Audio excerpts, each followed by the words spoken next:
자, 논점 9-3 보겠습니다. 우리가 이 챕터를 공부하려면 먼저 균등, 희생설에 대해서 가볍게 정리할 필요가 있을 것 같아요. 자, 간단히 내용 보겠습니다. 자, 먼저 저소득자와 고소득자의 한계 효용 곡선이 이렇게 똑같이 주어져 있는데 저소득자는 소득이 낮은 상태니까 여기에서 소득을 얻고 있다고 치고 아직은 한계 효용이 많이 체감하지 않은 상태이죠. 그런데 자, 부자들은 소득이 높기 때문에 한계 효용이 많이 체감된 상태입니다. 이랬을 때 균등 절대 희생설에 따르면 자, 세금 납부, 조세 납부로 인해서 각자 개인이 상실된 효용 상실분의 크기가 이 면적이 같아야지만 같은 부담을 진 것이다 라고 보는 견해이기 때문에 자, 가난한 사람이 이만큼의 소득에서 이만큼의 조세를 납부해서 조세 납부 후 소득이 여기 C가 되었을 때 상실하게 되는 효용, 상실분은 여기 하방 면적으로서 측정되겠죠. 자, 그런데 부자들은 효용이 이미 많이 낮은 상태이기 때문에 저 면적과 똑같은 면적을 채우려면 소득이 좀 더 많은 소득을 세금으로 내야 될 것입니다. 자, 그랬을 때 부자가 더욱더 많은 세금을 내면 낼수록 더욱더 많은 세금을 내면 낼수록 좀 더 세금이 누진적인 구조가 될 텐데 부자가 더욱더 많은 세금을 내려면 이 부자의 소득 상태 하에서 한계 효용이 많이 체감된 상태여야 됩니다. 자, 소득이 증가할 때 한계 효용이 더욱더 많이 체감해 있다라고 한 것은 바로 이것으로서 표시할 수가 있죠. 한계 효용의 소득 탄력성이 얼마나 큰가에 따라서 달려 있습니다. 한계 효용의 소득 탄력성이 1보다 크다라고 하는 것은 자, 소득이 증가할 때 한계 효용이 매우 빠르게 감소한다라는 것을 의미해요. 자, 소득이 증가할 때 한계 효용이 매우 빠르게 감소한다라고 하는 것은 여기에 한계 효용 체감이라고 말을 넣으면 좀 더 의미가 명확하겠죠. 자, 소득이 1% 증가할 때 한계 효용이 더욱더 빠르게 감소한다면 고소득자의 한계 효용이 더욱더 낮은 상태까지 내려가게 되겠죠. 자, 그러한 상태일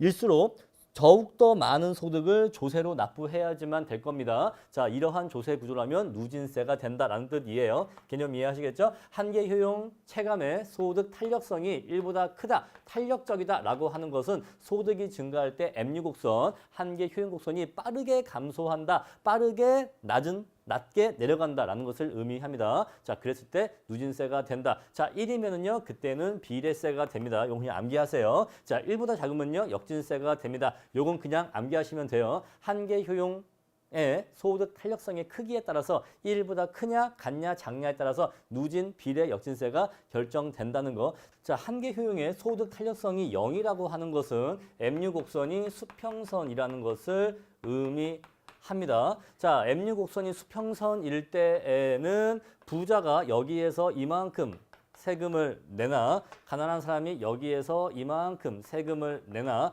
똑같은 금액을 납부해도 똑같은 면적이 나오기 때문에 이것은 모든 사람에게 정액세를 부과하는 것과 똑같은 결과가 도출됩니다. 자, 모든 사람에게 똑같은 금액을 부과한다. 우리 이것을 인두세라고 하죠. 그냥 한 사람당 얼마라고 하는 세금을 부과하게 됩니다. 따라서 자, 한계 효용의 소득 탄력성이 0일 때에는 M유 곡선이 수평선으로 도출되고 이때는 모든 사람에게 똑같은 정액세를 납부하게 하는 것과 동일한 결과가 된다. 우리 이런 세금을 인두세라고 한다라는 것입니다. 자, 이 수식만 암기해 주신다면 문제를 쉽게 풀 수가 있어요. 자, 이쪽 챕터 문제를 푸실 때 이 그래프를 일일이 그려가면서 풀 수가 없습니다. 그래프가 굉장히 복잡하기 때문에 그래프 그리면서 풀 수도 없고 그러면 시간도 오래 걸리고 그럴 이유도 없어요. 따라서 이 조건식을 암기하신 다음에 내용을 이해하시고 조건식을 암기하신 다음에 조건식에 맞춰서 빠르게 문제를 푸실 수 있어야 됩니다. 자, 두 번째 균등 비례 희생설이에요. 자, 이러이러할 때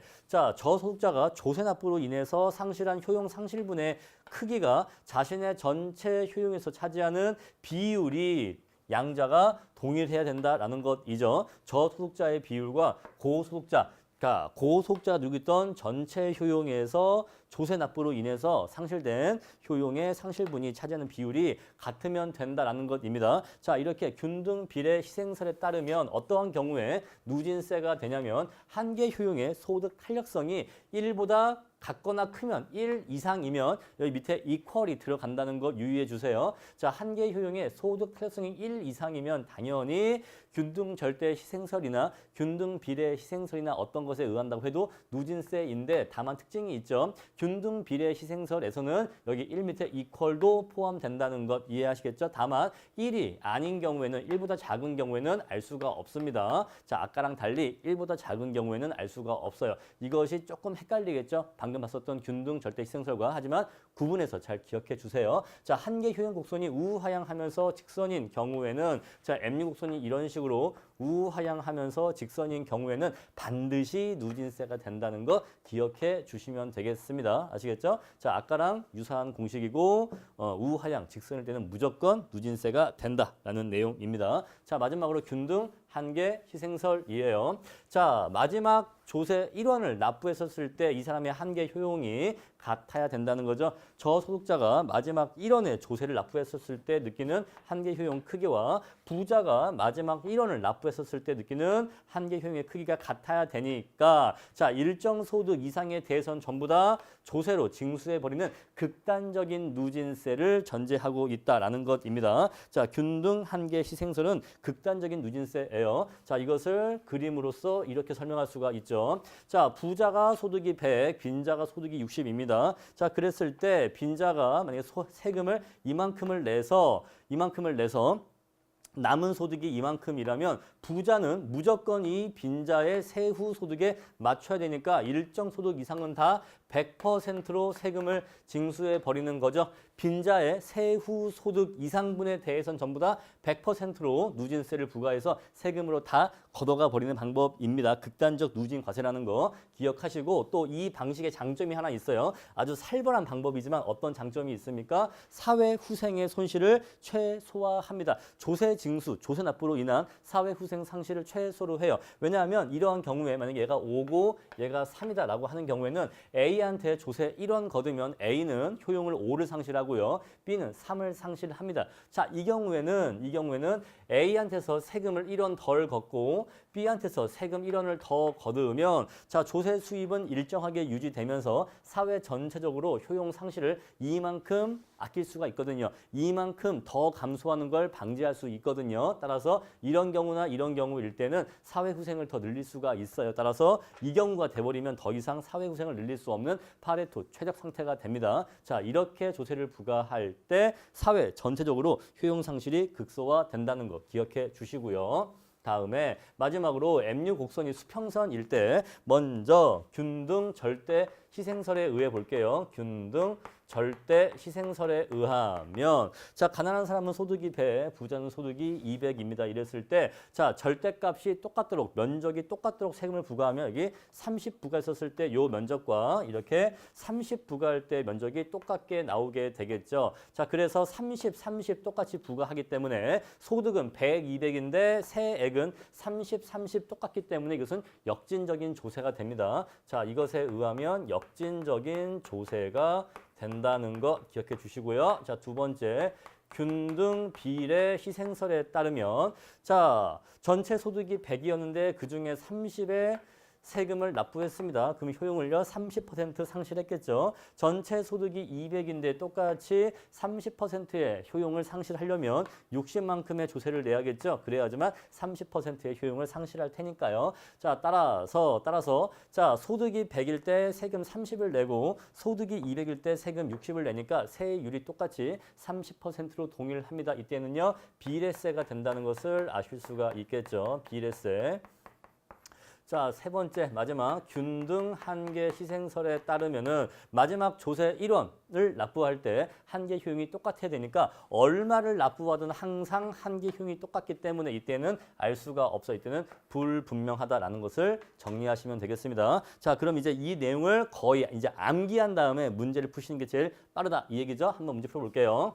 자, 1번 보겠습니다. 조세 부담 원칙에 관한 설명으로 옳지 않은 것 물어봤습니다. 1번 납세자가 공공 서비스로부터 받은 편익에 비례하도록 편익 원칙이네요. 조세를 부담하는 것이 공평하다고 보는 원칙이 있다. 편익 원칙 설명이에요. 맞는 표현이고요. 2번 공공 서비스의 혜택이 어떻게 분배되고 있는지와 관계없이 누가 이 혜택을 보고 있는가와 관계없이 납세자의 담세 능력에 따라서 조세 부담이 분배되어야 공평하다고 보는 원칙이 있다. 우리 이것을 능력 원칙이라고 합니다.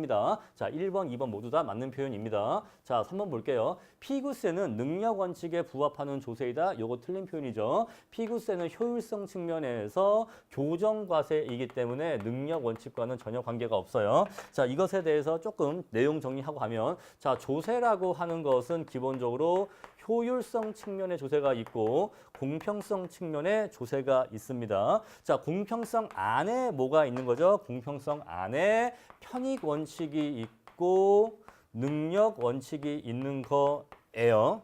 이해하시겠죠? 자, 그랬을 때 지금 피구세는 시장의 효율성 상실을 줄이기 위해서 개입하는 교정과세이기 때문에 피구세는 여기에 해당됩니다. 교정과세, 효율성 카테고리의 교정과세에 해당돼요. 그런데 이 세금이 능력 원칙에 의한 세금이다? 요거 아닌 거죠. 그렇죠? 따라서 3번은 틀린 질문 되는 거고요. 자, 능력 원칙 안에 방금 제가 얘기했었던 뭐가 있는 거 여기 바로 이 안에 그게 있는 거죠.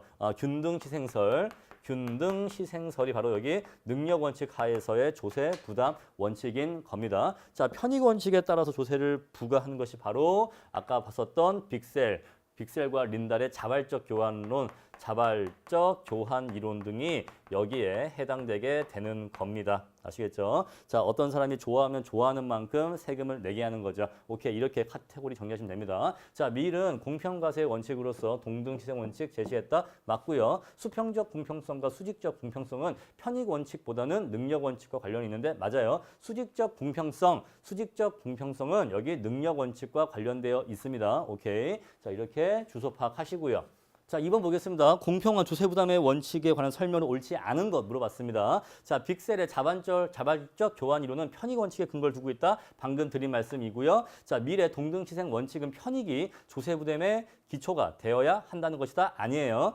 이것은 능력.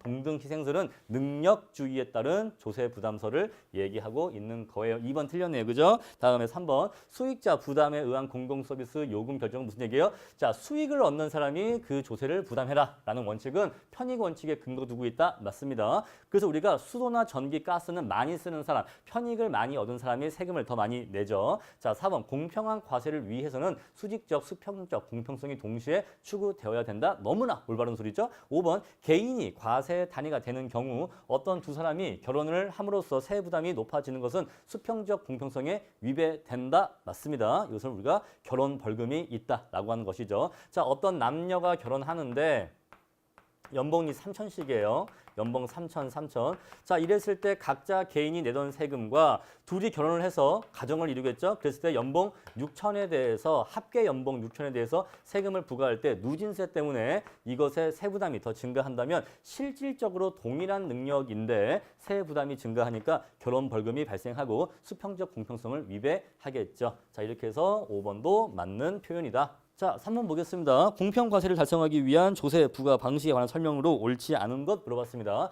담배는 외부 불경제를 유발하기 때문에 담배 소비세를 부과해야 된다. 자, 1번 문장 자체는 맞는 문장이죠. 1번 문장 자체는 맞는 문장이에요. 그런데 문제가 뭐냐면 설문에서 공평한 과세를 달성하기 위해서 조세를 어떻게 부과해야겠는가라고 묻고 있는데 자, 이것은 효율성 측면에서 조세 부과 원칙이기 때문에 1번은 틀린 거예요. 쉽게 얘기하면 여기 담배 소비세는 피구세예요. 피구세. 그죠? 외부 불경제가 있는 재화에 세금을 부과하기 때문에 피구세라고 할 수가 있는데 피구세는 방금 제가 말씀드린 것처럼 효율성 측면에서의 교정 과세이기 때문에 자, 공평성과 관련된 조세 원칙이 아닙니다. 따라서 1번은 문장 자체는 맞는 말이지만 주소 번지수가 틀려요. 따라서 1번 아니고요. 2번 고소득자는 부담 능력이 크니까 더 많은 조세를 부담해야 된다. 능력 원칙 얘기고요. 다음에 3번 자녀 등 부양 가족이 많으면 부담 능력이 줄어들어서 조세를 적게 부담하도록 해야 된다. 역시 능력 원칙에 대한 얘기고요.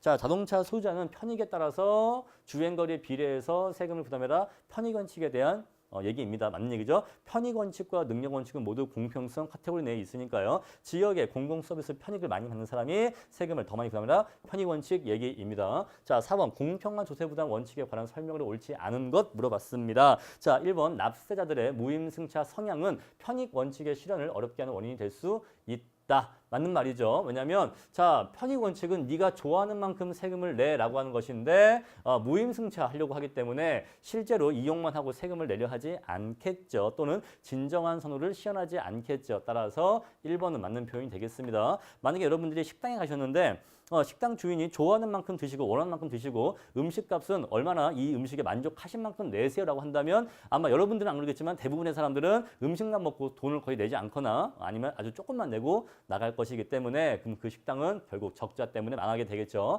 자, 2번 동등 희생 원칙은 편익 원칙에 근거한 조세 부담이 아니라 능력 원칙에 근거한 조세 이론입니다. 오케이. 2번 너무 쉽죠? 의외로 문제는 쉬워요.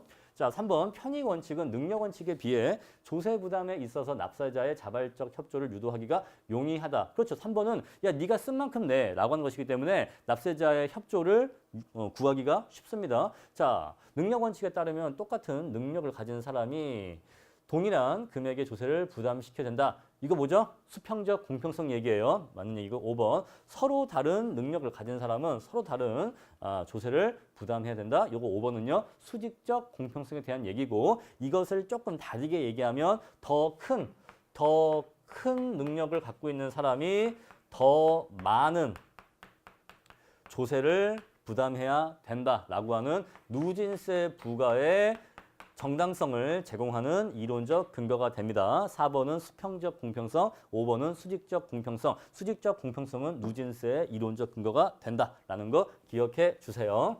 자, 5번 보겠습니다. 공평과세에 관한 설명으로 옳은 것은 물어봤습니다. 1번 조세 부담이 누진적이면 자원 배분이 효율적이라 할 수 있다. 틀린 표현이죠. 자, 누진세 하에서는 대체 효과가 더 커지기 때문에 우리 사회의 효율성 상실 또는 후생 상실이 더욱더 커지게 됩니다. 따라서 1번 틀린 표현이에요. 오히려 비효율적이 됩니다. 누진세가 되면 한계세율이 상승하기 때문에 비효율적 후생 상실이 더 커진다. 2번 우리나라의 부가가치세는 조세 부담이 누진적 아니죠. 역진적인 성격 갖는다. 늘 얘기하죠. 이건희 씨도 콜라 부가세 100원, 저도 100원. 역진적이죠. 자, 3번 우리나라의 근로소득세는 이익설에 기초한 조세이다. 틀렸죠. 자, 일을 많이 해서 돈을 많이 벌었다. 돈을 많이 벌었으면 근로소득이 많다. 그 얘기는 능력이 크다. 그 얘기죠. 따라서 세금 많이 내라는 것이기 때문에 능력설에 기초한 조세 이론입니다. 자, 4번 모든 사람의 소득의 한계 효용이 일정하다면 무슨 얘기죠? MU가 이렇게 수평선이라면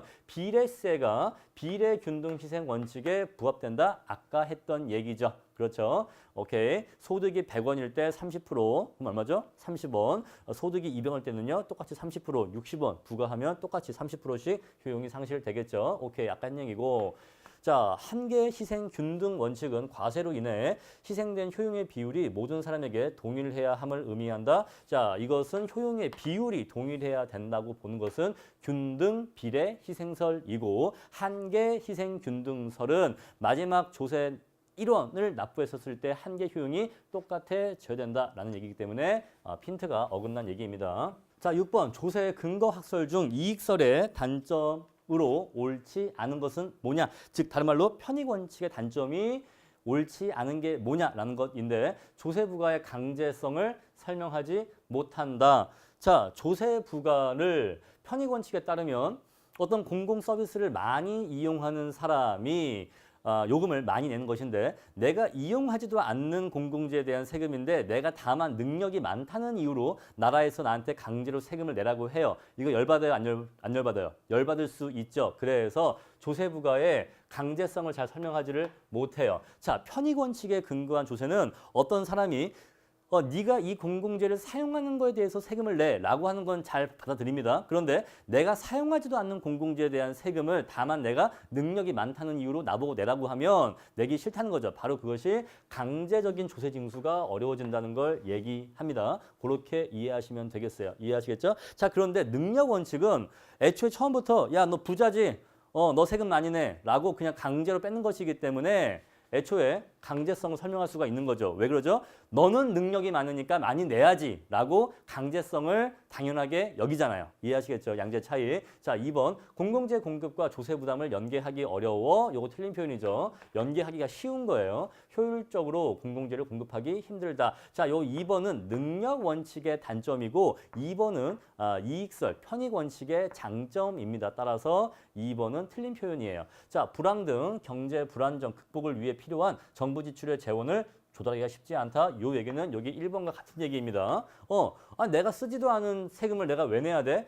근데 미안한데 지금 나라가 어려우니까 돈이 좀 더 많은 네가 좀 더 세금을 내줘 라고 말하는 게 어렵다 이 얘기예요. 아시겠죠? 왜? 그 사람이 쓰지도 않는, 그 사람이 직접 수혜를 받지도 않는 세금이기 때문에 내라고 하기가 어려워진다 이 얘기입니다. 자, 외부성이 있는 공공재 공급, 이거는 외부성, 역시 이것도 3번과 유사한 얘기예요. 역시 5번도 다 유사한 얘기입니다. 3번, 4번, 5번, 1번 다 같은 얘기예요. 아시겠죠? 그냥 이 능력 원칙은 그냥 부자가 우리 전체 사회를 위해서 좀 더 많은 세금을 내. 그러면 그 세금 갖고 이렇게 곳곳에 잘 쓸게. 이러한 정부 지출이 직접적으로 너한테 수혜를 주는 건 아니지만 편익을 주는 건 아니지만 네가 능력이 많으니까 네가 좀 더 희생해야지라는 입장이 바로 능력주의이기 때문에 능력 원칙은 1번, 3번, 4번, 5번에 대해서는 잘 설명한다 이 얘기예요. 하지만 편익 원칙은 잘 설명하지 못한다라는 거 기억하시면 되겠습니다. 자, 7번 공평한 조세 부담에 대한 원칙으로서 적합하지 않은 것 물어봤습니다. 1번 편익 원칙은 빅셀의 자발적 교환 이론에 영향을 두고 있다. 맞고요. 2번 정부가 제공하는 재원이나 서비스가 사용자의 성격을 가질 때는 뭐가 있죠? 전기, 가스, 수도 이런 게 있어요. 편익 원칙을 적용하는 것이 적절하다. 그렇죠. 쓴 만큼 요금을 내게 하는 거죠. 3번 편익 원칙을 적용할 때는 재분배 목표를 추구하기 위한 조세와 지출의 운용이 허용될 수 있다. 틀린 표현이에요. 이것은 뭐죠? 능력 원칙에 의한 조세일 때 이러한 지출이 허용되는 겁니다. 자, 능력 원칙은 납세자의 능력에 따라서 조세 부담을 져야함을 요구한다. 그렇고요. 5번 수평적 공평성의 원칙은 동일한 능력의 소유자에게 동일한 세금을 부담시키는 것을 말한다. 그렇습니다. 자, 8번 볼게요. 조세의 근거 학설 가운데 이익설에 관한 설명을 옳지 않은 거 물어봤습니다. 이익설은요, 편익 원칙이겠죠? 1번 이익의 크기에 따라 조세를 납부하기 때문에 근로의욕을 저해하지 않는다.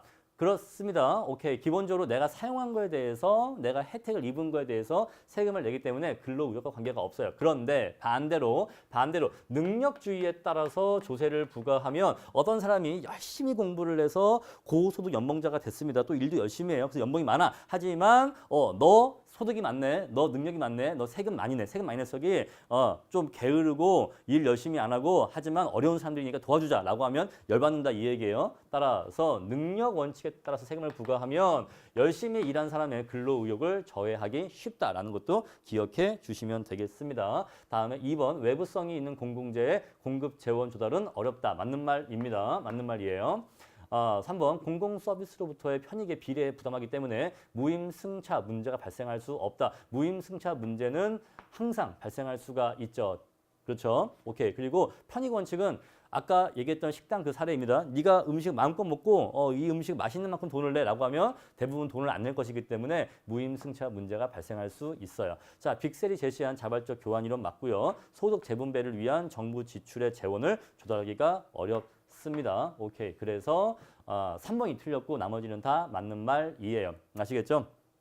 여러분 만약에 어떤 사람이 여러분들이 열심히 노력하셔갖고 공부를 많이 해서 막 생고생해갖고 돈을 이제 많이 벌었어요. 그랬더니 너 돈 많네, 너 능력 있네, 너 세금 내서 저기 어려운 사람 도와줘 라고 하면 기분 좋을 사람 별로 없을 겁니다. 왜? 이 큰 소득은 다 내가 노력해서 얻은 거잖아요. 따라서 능력 원칙에 의해서 너 능력 많네, 세금 많이 내 라고 하면 이 근로의욕을 저해할 수 있다 이 얘기예요. 이렇게 기억해 주세요. 자, 9번 소득의 한계 효용 곡선이 체감할 경우에 절대적 균등 희생 원칙에서는 어떠한 경우에 누진세를 정당화할 수 있는가? 자, 소득 탄력성은 절대값으로 표시한다라고 나와 있죠. 당연히 답은 1보다 크면 되는 거 아니겠습니까? 답은 1번 끝이에요. 되게 문제 쉽습니다. 그죠? 그래프 그릴 필요 있어요? 없어요? 없어요. 그냥 조건 외우신 거 넣으시면 되는 겁니다. 1보다 크면 누진세가 되는 거죠. 1이면요. 비례세. 1보다 작으면요. 역진세가 되는 거죠. 0이면요. 인두세가 되는 거죠. 자, 10번 볼게요. 모든 사람의 효용함수가 동일하고 또 소득의 한계 효용이 체감한다고 합니다. 오케이. 전제 좋아요. 균등 한계 희생설에서 누진세제를 요구하는 경우를 모두 고른 것은 자, 균등 한계 희생설이네요. 균등 한계 희생설. 한계 효용의 소득 탄력성이 1보다 클 때, 작을 때, 같을 때 나와 있는데 정답은 5번이죠. 어쨌거나 무조건 균등 한계 희생설은 무조건 누진세가 되는 거죠. M6 곡선이 이렇게 생긴 경우에는 무조건 이 M6 곡선이 빠르게 내려가든 느리게 내려가든 관계없이 체감하기 때문에 무조건 누진세가 되는 거예요. 100% 극단적인 누진세가 되는 것입니다. 따라서 10번은 5번이 맞아요. 가나다가 다. 한계 효용의 소득 탄력성의 크기와 관계없이 한계 효용 곡선이 체감하기만 한다면 어떻게? 무조건 누진세예요. 무조건 누진세. 체감한다? 무조건 누진세. 언제? 균등 한계 희생설에서는 아시겠죠? 극단적 누진세제가 되는 것입니다. 자, 11번 볼게요. 균등 희생 원칙에 관한 역진적인 조세 구조를 갖게 되는 경우가 어디냐? 자, 1번 절대적 균등 희생에서 한계, 여기 역진세, 한계 효용 곡선이 체감하고 소득 탄력성이 1보다 작은 경우 오케이, 정답 끝! 그죠? 자, 이때 1보다 작은 경우에는 역진세 되죠. 1이면요, 비례세, 1보다 크면요, 누진세 되죠. 기억하고 계시죠? 2번, 한계적 균등 희생에서 한계 효용 곡선이 일정하면 안 돼요. 일정하면 불분명해지는 겁니다. 3번, 비례적 균등 희생에서 한계 효용 곡선이 직선이면서 체감한다. 직선이면서 체감하면 무조건 누진세라고 했죠. 무조건 누진세. 자, 3번, 절대적 균등 희생에서 한계 효용 곡선이 직각 쌍곡선이다. 이 말은 곧 1이다라는 것을 의미합니다. 한계 효용의 소득 탄력성이 1이라는 걸 의미해요. 직각 탄력성, 탄력성 1을 의미하니까 이때는 비례세가 되게 됩니다. 자, 5번. 한계적 균등 희생에서 한계 효용 곡선이 체감하는 경우에는 무조건 누진세가 되는 거죠. 방금 얘기했죠. 한계에서는 무조건 한계 효용 곡선이 체감하기만 하면 무조건 누진세가 돼요. 오케이. 이렇게 해서 자, 1번이 역진세가 됩니다. 나머지는 다 아니에요. 자, 이 문제 푸실 때 각각의 보기마다 이 세금이 어떠한 조세 구조가 되는지를 판단하실 수 있어야 됩니다. 물론 정답은 1번에서 나오고 말지만 나머지 보기들이 어떤 조세 구조가 되는지도 일일이 밝히실 수 있어야 돼요. 자, 12번 보겠습니다. 희생설의 입장에 따른 세부담 배분의 공평성에 대한 설명과 관련되어서 다음 중 틀린 거 뭐냐 물어봤습니다. 하나씩 천천히 보죠. 균등 비례 희생을 기준으로 적용할 경우에 소득의 한계 효용이 불변이다. 이 말은 M6 곡선이 이렇게 수평선이다라는 걸 의미하죠. 이럴 때에도 누진세율 구조가 된다. 이때는 비례세가 되는 거죠. 1번 틀렸고요. 정답은 1번 틀렸습니다. 자, 2번 균등 한계 희생의 기준을 적용할 경우에 균등 한계 희생. 자, 소득의 한계 효용이 체감할 때는 무조건 누진세가 되는 거죠. 체감하기만 하면 무조건 누진세가 되는 겁니다. 자, 3번 만약 소득의 한계 효용이 불변일 때 수평선이죠. 수평선일 때 균등 절대 희생의 기준 하에서는 모든 납세자에게 정액세를 부과한 결과가 된다. 그렇고요. 자, 소득의 한계 효용이 급격히 체감할수록 이 말은 곧 무슨 얘기입니까? 소득 탄력성이 클수록 이란 얘기입니다. 소득 탄력성이 클수록 이에 따른 세율의 누진도는 당연히 커지게 되겠죠. MU가 빠르게 체감하니까 소득의 한계 효용이 체감하며 모든 납세자의 효용함수가 동일하다는 가정에서 출발한다. 맞는 표현입니다. 오케이. 자, 5번까지 맞고요.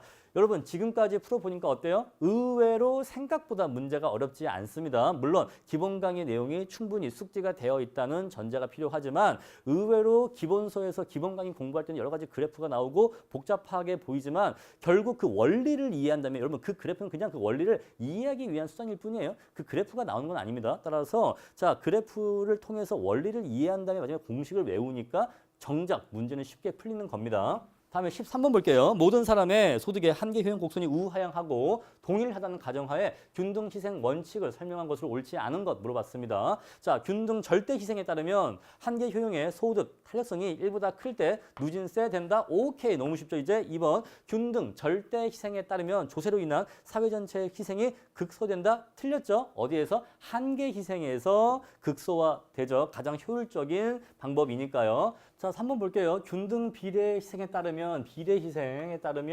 누진과세가 정당화된다. 표현이 좀 짧죠. 자, 지금 문제가 주고 있는 전제가 무엇입니까? 한계 효용 곡선이 우하향하고 있다라는 것이에요. 자, 근데 우하향하고 있다 이 얘기는 곧 체감하고 있다라는 뜻입니다. 한계 효용이 체감하고 있다라는 것인데, 자, 한계 효용이 체감하고 있다라고 해서 균등 비례 희생에 따라서 무조건 누진과세가 되는 건 아니에요. 자, 어떤 경우입니까? 첫 번째 나눠보죠. 1번. 자, 우하향하는 건 당연하고 여기에 한계 효용 곡선이 직선이에요. 직선이라고 하는 경우에는 누진세가 되는 거 맞습니다. 방금 우리 앞에서 공부했죠. 자, 한계 비례 희생에서 균등 비례 희생에서 한계 효용 곡선이 우하향하면서 직선이면 누진세가 됩니다. 자, 두 번째 직선이 아니에요. 곡선입니다. 직선이 아니라 곡선이야. 자, 이런 식으로 이렇게 내려간다라고 한다면, 자, 한계 효용의 소득 탄력성이 1보다 같거나 커야지만 누진세가 되기 때문에,